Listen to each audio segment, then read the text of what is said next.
الحمد لله وكفى وسلام على عباده الذين اصطفى أما بعد فقد قال الله تبارك وتعالى في القرآن المجيد والفرقان الحميد فأعوذ بالله من الشيطان الرجيم بسم الله الرحمن الرحيم الحج أشهر معلومات فمن فرض فيهن الحج فلا رفث ولا فسوق ولا جدال في الحج وما تفعلوا من خير يعلمه الله وتزودوا فإن خير الزاد التقوى واتقون يا أولي الألباب.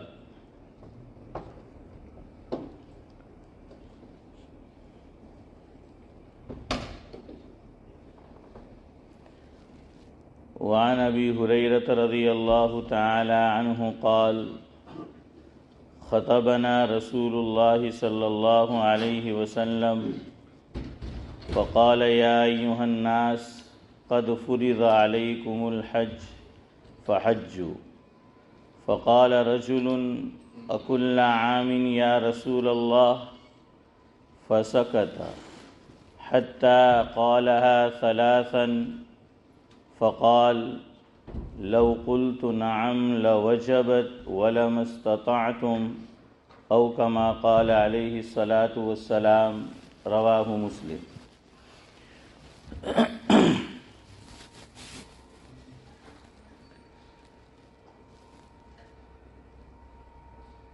حج کے تعلق سے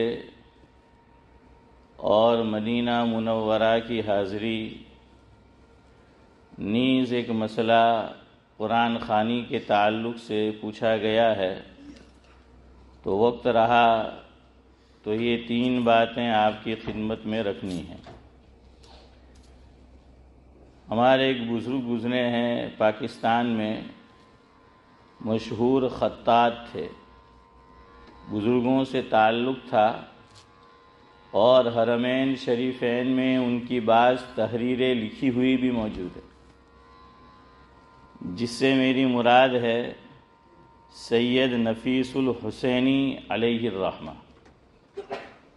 ان کا ایک کلام ہے حج کے تعلق سے، تو اس کا کچھ حصہ آپ کی خدمت میں رکھتا ہوں. جو حضرات حج میں جائے وہاں حاضری دے، تو حضرت نے جو باتیں کہی ہے وہ ہمارے دل و دماغ میں ہونی چاہیے.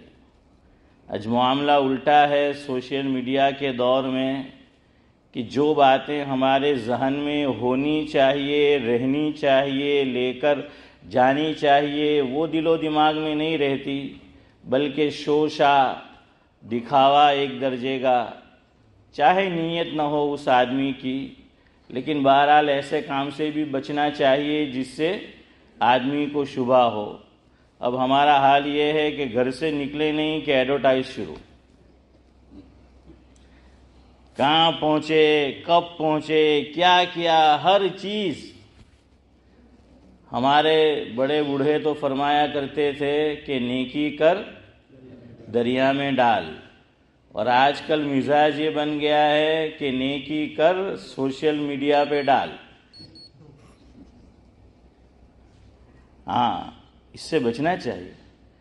حکیم الامت حضرت مولانا اشرف علی صاحب تھانوی نور اللہ مرقدہ کا ملفوظ ہے، فرمایا جس کا مفہوم یہ ہے کہ تم حج کر لو تو خود سے کبھی اپنے نام کے آگے لفظ حاجی مت لگاؤ.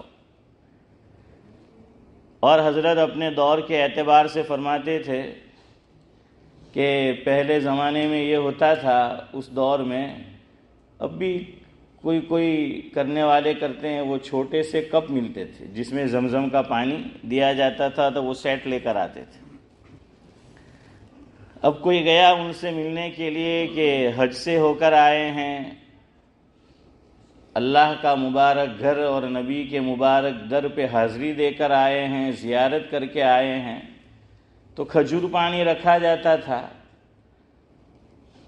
تو کہنے والے کہتے تھے، آواز دی بچے کو یا گھر کے کسی فرد کو کہ میں وہ تیسرے حج میں جو گیا تھا اور جو میں سیٹ لے کر آیا تھا گلاس کا، اس میں ان کو زمزم کا پانی دیجیے۔ یہ ریاکاری ہے، دکھاوا ہے۔ نیکی کرے اور چھپائے۔ حضور نے کیا فرمایا کہ عرش کے سائے میں ایک وہ آدمی ہوگا، مفہوم ہے کہ سیدھے ہاتھ سے خیرات کرے، اللہ کے راستے میں دے تو الٹے ہاتھ کو بھی پتہ نہ چلے۔ ٹھیک ہے، مسجد میں چندہ ہو رہا ہے تو دینا پڑتا ہے، وہ ہماری نیت نہیں ہوتی، نظر آ جاتا ہے، ورنہ یہ اچھا اس میں بھی زکوٰۃ میں تو ٹھیک ہے، لیکن نفلی صدقے میں علماء نے لکھا چھپا کر دو۔ زکوٰۃ میں تو اس لیے کہ کسی کو کے دل میں یہ خیال نہ آئے کہ یہ زکوٰۃ خور ہے، کہ زکوٰۃ جو ہے وہ نہیں دیتا ہے، لیکن دوسرے جو خیر خیرات ہے اس میں آدمی کیا کرے، چھپا کر دے کہ ایک ہاتھ سے دے تو دوسرے کو پتہ نہ چلے۔ ہمارے اکابر کے حالات میں لکھا ہے پہلے دور میں بجلی کا نظام بھی اتنا اچھا نہیں تھا، تو وہ دن کے بجائے رات کا انتخاب کرتے تھے اللہ تعالیٰ کے راستے میں کچھ دینے کے لیے، تاکہ جس کو دیا جا رہا ہے اسے بھی پتہ نہ چلے کہ کون دے کر گیا ہے۔ لیکن آج ہر چیز میں اللہ سب سے پہلے میری حفاظت فرمائے اور ہم سب کی شوشا نکلے نہیں کہ، اور پھر آدمی اسی میں لگا رہتا ہے۔ وہاں ہم اس لیے تو نہیں گئے، اور یہ موبائل اور یہ چیزیں ساتھ رہے گی تو آدمی کا ذہن عبادت کی طرف کہاں رہے گا۔ چندہ دیا ہم نے، اس میں بھی علماء نے منع لکھا، اس کو پسند نہیں کیا۔ کیا نام آپ کا لکھے تھے کہ حاجی فلاں، حاجی فلاں۔ یا بعض چندے والے بھی بہت ہوشیار، بلکہ ہوشیار کیا، چالاک، جیب پہ کیسے ہاتھ ڈالنا ہے وہ اچھی طرح معلوم ہے۔ معلوم نہیں اس نے حج کیا یا نہیں کیا، بھائی کیا نام، فلاں، تو لکھ دیں گے حاجی۔ تجھے کیا معلوم اس نے حج کیا ہے کہ نہیں کیا ہے، اور اگر کیا بھی ہے تو یہ پسند کرتا ہے نہیں کرتا ہے تجھے کیا معلوم، لیکن وہ حاجی لکھیں گے آگے۔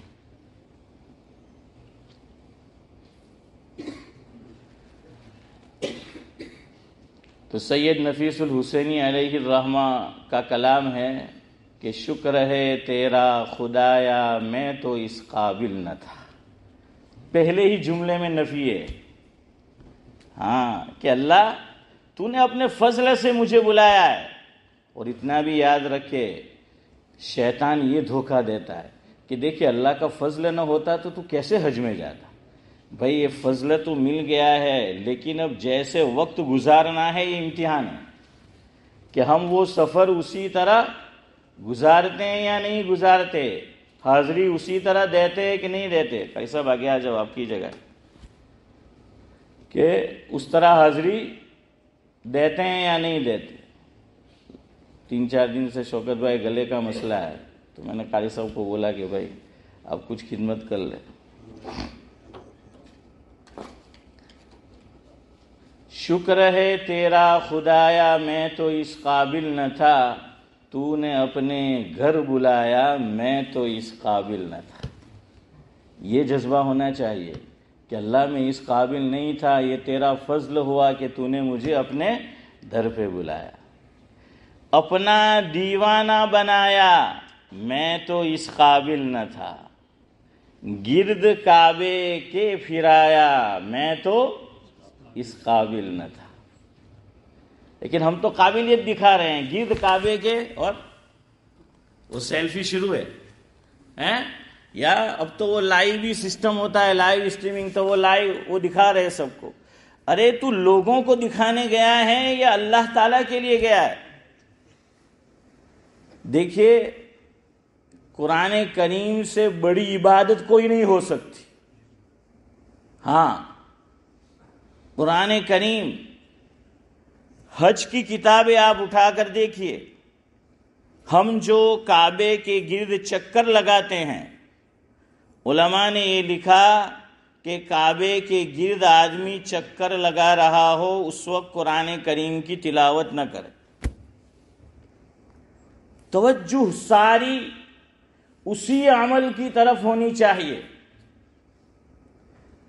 اب قرآن کریم کی تلاوت اس سے ہمیں روکا گیا وقتی طور پر، اور آدمی یہاں لائیو ہو رہا ہے اور ویڈیو بنا رہا ہے، فوٹو بنا رہا ہے، سیلفی لے رہا ہے.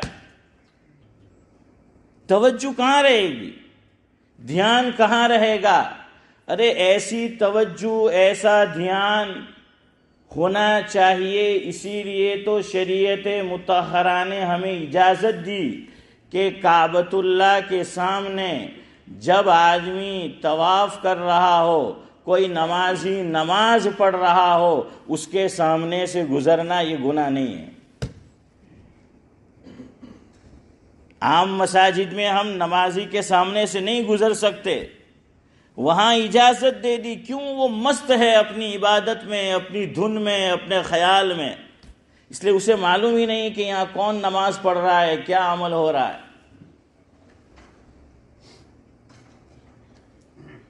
کہتے ہیں وہ لیلا اور مجنو قصہ مشہور ہے. علماء نے اس قصے سے عبرت کیا لینی چاہیے، کیا سبق ہے ہمارے لیے، ان باتوں کو بیان کیا ہے. مولانا روم رحمۃ اللہ علیہ نے بھی لیلا مجنو کے قصے کو بیان کیا. کہتے ہیں کہ مجنو کی پیشی ہوئی اللہ تعالیٰ کے دربار میں. اللہ تبارک و تعالیٰ نے اس کی اس بات پر مغفرت کر دی کہ تو نے عشق مجازی کیا تھا، تجھے عشق حقیقی کرنا چاہیے تھا، تجھے عشق مجھ سے ہونا چاہیے تھا، لیکن تو نے میری مخلوق سے عشق کیا، تو نے لیلا سے عشق کیا. لیکن تیرے عشق کے چرچے اور قصے اتنے دنیا بھر میں عام ہوئے کہ تیرے قصے سے سیکھنے والوں نے عشق حقیقی سیکھا. جا ہم تیری اسی عمل پہ مغفرت کرتے ہیں کہ تیرے عشق مجازی کو دے کر سیکھنے والوں نے عشق حقیقی کو سیکھا. تو مجنو لیلا کے خیال میں مست تھا.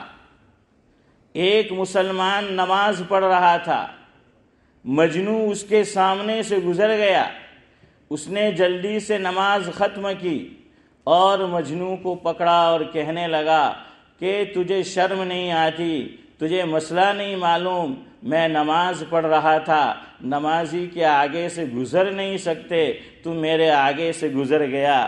مجنو نے جواب دیا تیرا عشق تو میرے عشق سے بھی گیا گزرا ہے. میں اپنے محبوب کے عشق میں اور خیالات میں اور دھن میں اتنا مست تھا، خدا کی قسم مجھے پتہ نہیں چلا کہ تو نماز پڑھ رہا ہے. مجھے پتہ ہوتا تیرے سامنے سے میں نہ گزرتا. میں تو اپنے محبوب کے عشق میں اتنا کھویا ہوا تھا، مجھے پتہ ہی نہیں چلا کہ تو نماز پڑھ رہا تھا. افسوس تیری نماز پر، تجھے یہ بھی پتہ چلا کہ میں تیرے سامنے سے گزر گیا. تجھے یہ پتہ چلا. میری اور آپ کی نماز بھی ایسی، سنت پڑھیں گے درمیان میں، اب دیکھنا سجدے کی جگہ پر ہے تو وہ سارا دیکھ رہے ہوتے ہیں. نماز کے بعد پوچھو کہ منظور بھائی نماز میں ہوتا تو کہے کہ ہاں ہاں ایم کی کہ ہوتا ایم کی کہ اتنا خبر کہ وہ سنت پڑھتے تو جتا جو ہے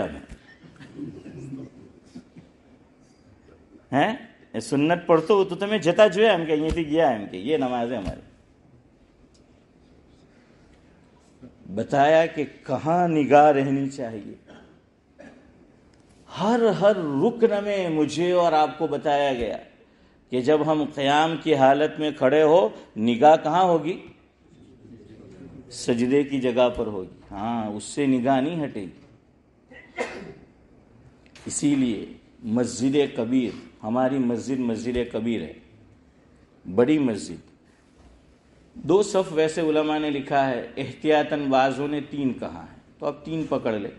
عام حالات میں ایک بندہ نماز پڑھ رہا ہے اور وہ پیچھے پڑھ رہا ہے، 3 صف کے آگے سے کوئی گزر جاتا ہے تو گنجائش گناہ نہیں ہے. کیوں 3 صف کیوں؟ اس لیے کہ جب قیام کی حالت میں نگاہ کہاں ہوگی؟ سجدے پہ ہوگی، تو اس کو 3 صف تک پتہ نہیں چلے گا کہ سامنے سے کوئی گزر رہا ہے. لیکن ابھی جو میں نے بتایا اس میں تو سب پتہ چلتا ہے کہ یوں وہ پورا پتہ چل رہا. اس لیے اجازت دی کہ بڑی مسجد ہے. چھوٹی مسجد میں اجازت دیتے تو اس کی نماز میں خلل واقع ہوتا. تو سجدے پہ نگاہ ہوگی تو مجھے اور آپ کو پتہ نہیں چلے گا کہ 3 صف آگے سے کون گزرا ہے. تو وہاں کعبۃ اللہ میں اجازت دے دی جو طواف کر رہا ہے اس کو کہ نمازی کے آگے سے گزر جائے. دیکھیے سجدے تشہد میں بیٹھتے ہیں نا, اس میں بھی علماء نے لکھا نگاہ کہاں ہونی چاہیے. مسئلہ سنو, ہم قعدے میں بیٹھے ہیں, تشہد میں ہیں, جب تک اشہد ان لا الہ الا اللہ ہم نے شہادت کی انگلی سے اشارہ نہیں کیا, وہاں تک ہم دیکھیں گے اپنے دامن میں. کہاں دیکھیں گے؟ اپنے دامن کے اندر, یہاں پر نظر ہوگی.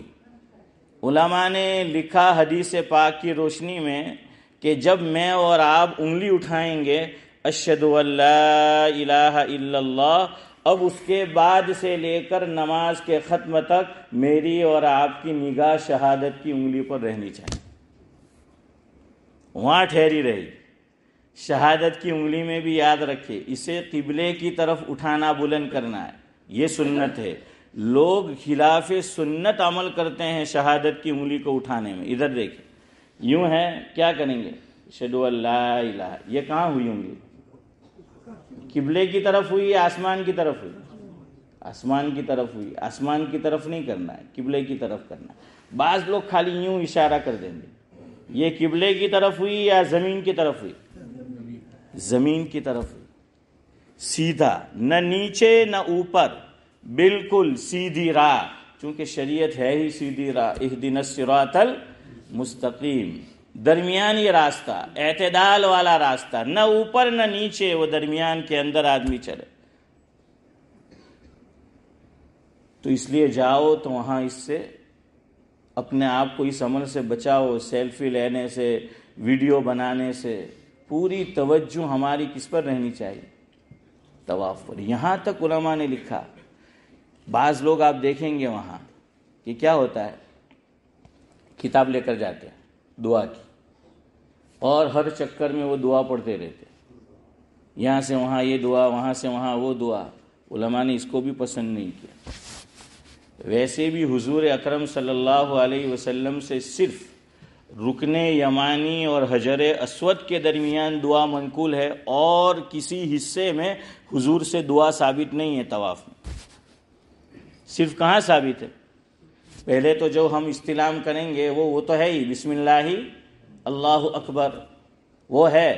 لیکن جب ہم نے طواف شروع کر دیا تو پھر رکن یمانی سے لے کر حجر اسود کے درمیان کا جو حصہ ہے, اتنا جو ہمارا چکر ہوگا, اس میں اللہ کے نبی صلی اللہ علیہ وسلم سے دعا ثابت ہے, اور جگہ پر دعا ثابت نہیں ہے. اور چکر وہاں دعا پڑھو, ربنا آتنا فی الدنیا حسنہ وفی الآخرۃ حسنہ وقنا عذاب النار, اللہم انی اسألک العفو والعافیہ فی الدنیا والآخرہ. یہ 2 دعا, ایک یاد ہے تو ایک پڑھو, 2 ہے تو 2 پڑھو. کتاب لے کر بھی منع کیا, کیوں؟ توجہ پھر کتاب کی طرف رہے گی, دھیان اللہ تعالیٰ کی طرف جیسا ہونا چاہیے ویسا نہیں رہے گا.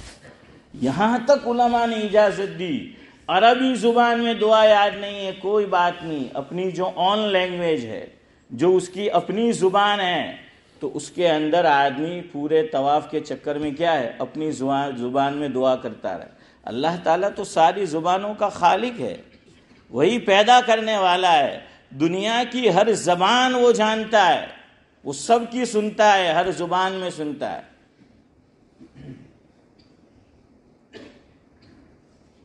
تو اس لیے اس عمل سے بچو, آج اس سے بچنے کی بہت ضرورت ہے.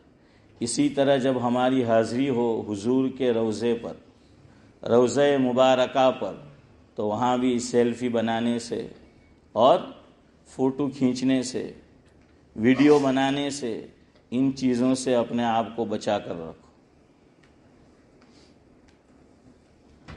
علامہ سید سلیمان ندوی رحمۃ اللہ علیہ کا ایک کلام ہے, وقت نہیں ہے ورنہ میں آپ کو سنا تھا کہ روضہ مبارکہ پر کیسے حاضری دینی چاہیے. اس میں ایک جملہ حضرت نے یہ لکھا ہے، بے قاعدہ جنبش لب یاں بے ادبی ہے. بے قاعدہ جنبش لب، لب کہتے ہیں ہونٹ کو، جنبش کا معنی ہوتا ہے ہلانا، فارسی کا لفظ ہے. بے قاعدہ جنبش لب یاں بے ادبی ہے، آہستہ قدم نیچی نگاہ پست صدا ہو، کہ یہاں خوابیدہ روح رسول عربی ہے. کیا فرمایا کہ جب روضے پر حاضری دو پست نگاہ، آہستہ قدم، نمبر 1 آہستہ چلو، آہستہ آہستہ، آہستہ قدم، نیچی نگاہ. نگاہ کیسی ہو؟ نیچی ہو، جیسے کعبۃ اللہ پر تھی کہ جب ہم طواف کر رہے تھے نیچی نگاہ تھی. اب موبائل پہ نگاہ ہوتی ہے، لوگوں پہ نگاہ ہوتی ہے، تو قدم آہستہ، نگاہ نیچی. اور حضور پر درود شریف کا نذرانہ بھی بھیجے آہستہ آواز سے، پست صدا ہو. کیسی ہو؟ پست صدا ہو. کیوں؟ یہاں خوابیدہ روح رسول عربی ہے. اے زائر بیت نبوی یاد رہے یہ، اے زائر بیت نبوی یاد رہے یہ، بے قاعدہ جنبش لب یہاں بے ادبی ہے. کسی کہنے والے نے کہا ہے، مفہوم یہ ہے کہ اس سرزمین پر، خدا کی اس دھرتی پر، عرش و کرسی سے بڑھ کر اگر کوئی جگہ ہے تو وہ ہے جہاں میرے اور آپ کے محبوب آرام فرما رہے ہیں. عرش و کرسی سے بہتر ہمارے علماء نے کہا. کیوں؟ اللہ تعالی ہماری طرح وجود سے پاک ہے. ہمارا یہ عقیدہ ہے، اللہ تعالیٰ جیسے میں یہ سیٹ پر بیٹھا، چیئر پر بیٹھا ہوا ہوں، تو میرے وجود کو اس چیئر نے گھیرا ہوا ہے. اللہ تعالیٰ کا تخت عرش پر ہے. اس کا مطلب یہ نہیں کہ اللہ تعالیٰ کا جو ہے وہ جسم ہے ہماری طرح اور وہ گھیرے ہوئے، نہیں. اب حضور اکرم صلی اللہ علیہ وسلم جہاں پر آرام فرمائے وہ سب سے بہتر جگہ ہے، تو وہاں پر یہ بڑا نازک مقام ہے. تو کوئی عمل ہمارا ایسا نہیں ہونا چاہیے کہ نیکی برباد گناہ لازم. ہم لوگ جو حاضری دیتے ہیں تو اللہ کرے کہ ایسا نہ ہو، لیکن وہی ہوتا ہے. کیوں جاتے ہیں ہم مکہ مکرمہ اور مدینہ منورہ؟ کیوں جاتے ہیں؟ اگر مجھ سے اور آپ سے جانے والے سے پوچھ لیا جائے، ہم کہیں گے کہ حج فرض سے اٹلارو گیلا ہوتا ہے. نہیں، وہ تو ہے ہی. کیوں جاتے ہیں؟ فرمایا کعبۃ اللہ کے پاس جب حاضری دو، طواف کرو اس نیت سے، یہ توحید کا مرکز ہے. میری اور آپ کی توحید وہاں جا کر مضبوط ہونی چاہیے کہ اللہ ہم شرک سے بچیں گے، اے اللہ ہم بدعتوں سے بچیں گے. یہ بات شاہ ولی اللہ صاحب دہلوی نور اللہ مرقدہ نے حجت اللہ البالغہ میں لکھی ہے. مفہوم یہ ہے کہ آدمی دنیا بھر میں رہتا ہے اور حج کے لیے وہاں اس لیے بلایا کہ یہ توحید کا مرکز ہے. تم اپنے مقام پر تھے تو کہیں شرک کی طرف مائل ہو گئے، کہیں بدعات میں مبتلا ہو گئے. آج اللہ نے تمہیں موقع دیا ہے، تم یہاں آئے ہو، یہاں آ کر اپنی توحید صحیح کر لو، یہاں آ کر اپنا ایمان مضبوط کر لو. اور حضور کے در پر کیوں حاضری؟ کوئی آدمی مومن نہیں ہو سکتا، مفہوم حدیث پاک کا، جب تک ساری چیزوں سے زیادہ محبت کس سے نہ ہو جائے؟ حضور کی ذات گرامی سے صلی اللہ علیہ وسلم. وہاں جا کر حضور اکرم صلی اللہ علیہ وسلم کی دل میں محبت آئے، یہ اللہ تعالیٰ سے مانگنا ہے کہ اللہ میں یہاں اس لیے حاضر ہوا ہوں کہ تو حضرت نبی کریم صلی اللہ علیہ وسلم کی محبت میرے دل میں پیدا کر دے، مزید اس میں پختگی نصیب فرما دے، اس لیے وہاں حاضری دینا. خواجہ عزیز الحسن مجذوب رحمۃ اللہ علیہ فرماتے تھے کہ میں مدینہ اس لیے گیا کہ وہاں سے حب نبی لے کر آؤں. وہاں سے کیا لے کر آؤں؟ حب نبی لے کر آؤں. کی محمد سے وفا تو نے تو ہم تیرے ہیں. اقبال نے کہا تھا کی محمد سے وفا تو نے تو ہم تیرے ہیں، یہ جہاں چیز ہے کیا لوح و قلم تیرے. تو بھائی جو حضرات جانا چاہتے ہیں اللہ تبارک و تعالیٰ ان کی مراد اور منشا کو پورا کرے، اور اس طرح بھائی حاضری دے. لوگ کچھ کر رہے ہو، ہمیں کیا پڑی؟ ہم لوگ کہتے ہیں کہ دنیا یوں کرتی ہے. ارے دنیا کچھ کرتی ہو، ہمیں کسی کو کیا دیکھنا ہے؟ ہم یہ دیکھیں کہ میرا عمل صحیح ہو رہا ہے کہ نہیں، میری حاضری صحیح ہو رہی ہے کہ نہیں. نیت یہ ہونی چاہیے میں اس طرح حاضری دوں کہ لوگ میری کاپی کرے، لیکن میرا اور آپ کا ذہن یہ بنا ہے ہم لوگوں کی کاپی کرتے رہتے کہ لوگ یوں کرتے ہیں، لوگ وہ کرتے ہیں. آخری بات، حج سیکھ کر جاؤ. یہ سیکھنے کا مقام. ہمارے ایک بزرگ ہوئے ہیں انڈیا میں، ترکیسر ایک ادارہ ہے فلاح دارین، مرحوم ہو گئے، اللہ مرحوم کو غری کے رحمت کرے. مولانا ذوالفقار صاحب رحمۃ اللہ علیہ، میرے پاس ہے ان کی کتاب. مجھے حضرت کی کتاب کا نام بہت پسند آیا، بہت پیارا نام لکھا حضرت نے، حج کے موضوع پر ہے. کتاب کا نام ہے حج سیکھیے حج کیجیے. کتاب کا کیا نام ہے؟ حج سیکھیے حج کیجیے. ورنہ یاد رکھے کتاب لکھنا آسان ہے حج کے موضوع پر، لیکن سیکھا نہ ہو، پریکٹیکلی عملی مشق نہ ہو آدمی، وہ مقام ایسا ہے. مولانا علی میاں صاحب ندوی رحمۃ اللہ علیہ فرماتے تھے، مفہوم ہے ایسا مقام ہے بڑے بڑے لوگ حیرت میں پڑ جاتے ہیں اور انہیں کچھ یاد نہیں رہتا کیا کرنا ہے کیا کر رہے ہیں.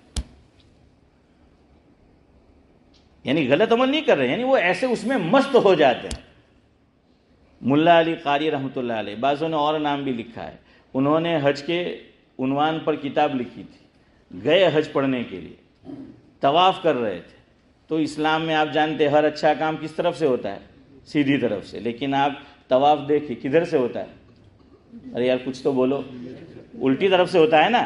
ہاں یہ طرف سے. وہ گئے تو انہوں نے یہی سوچا تو یوں الٹا طواف شروع کیا.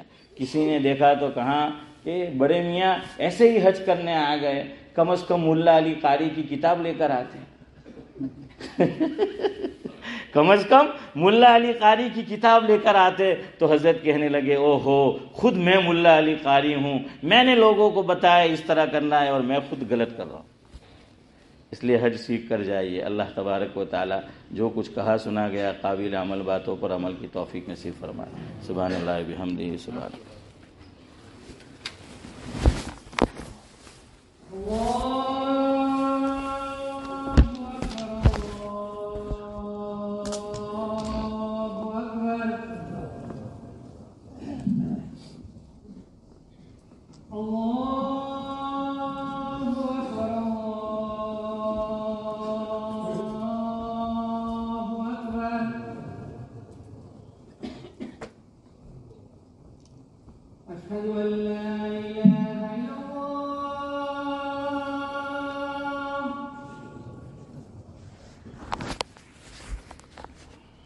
أشهد أن لا